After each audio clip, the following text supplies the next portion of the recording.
Assalamu alaikum, welcome to English Apps. Today we will discuss the solution of Bangladesh and Global Studies assignment of class 7, 4th week English version.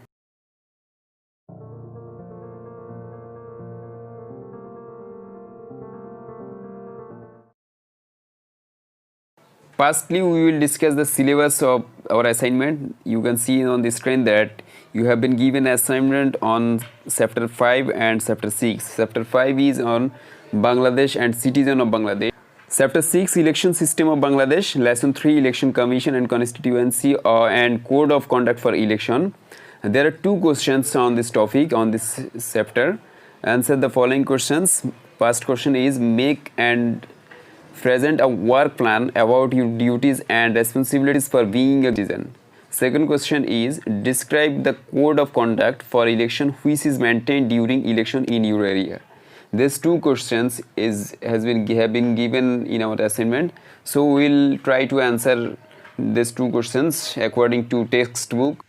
Those who haven't subscribed English Apps, please subscribe English Apps and click the bell icon for your upcoming videos, upcoming assignment solution class. So let's see the solution of assignment of our two questions. First question, firstly introduction. A country needs good citizen for its proper development. Nobody is a good citizen by birth, everyone achieves it. There are some attributes of a good citizen which a citizen grows up to become a good citizen. According to political scientists, a citizen has to qualify three attributes to become a good citizen. Following is a visual organizer of these attributes. There are three attributes of a good citizen. Firstly, intelligence. Secondly, self-control. Thirdly, conscientiousness. Intelligence is a resource for any nation. To become intelligent, one needs to become educated and earn knowledge.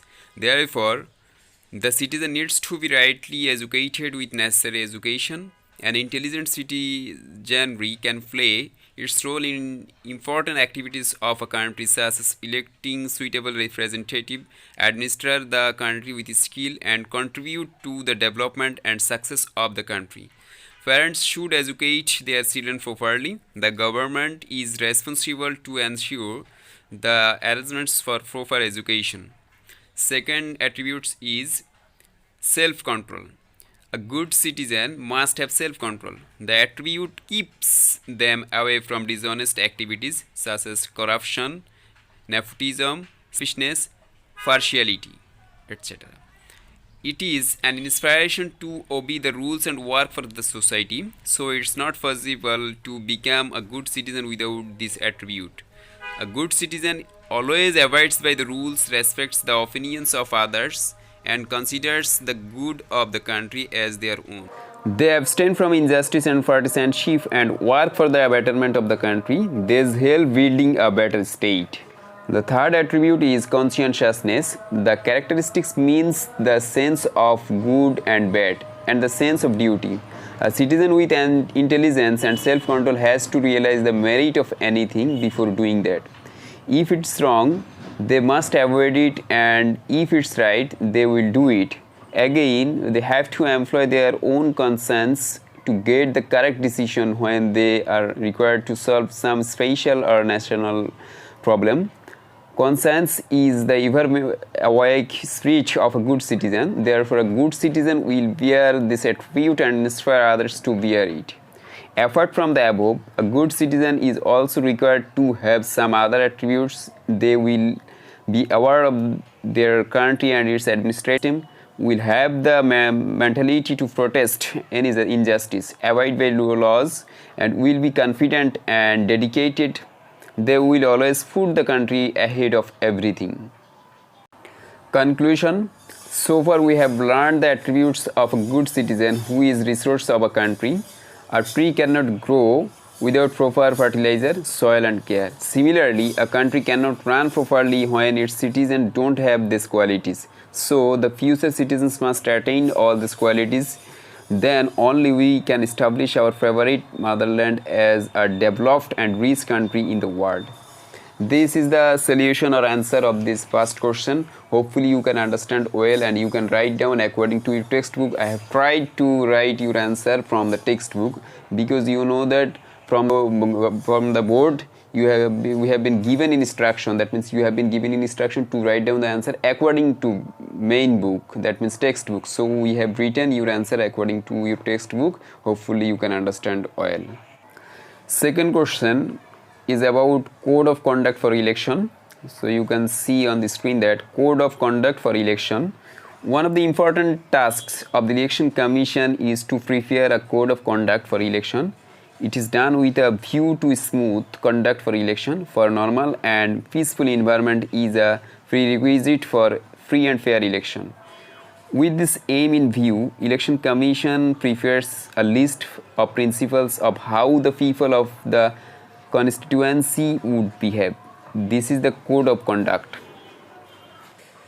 The following list highlights some of these election codes of conduct. That means there are many codes of conduct from the Election Commission.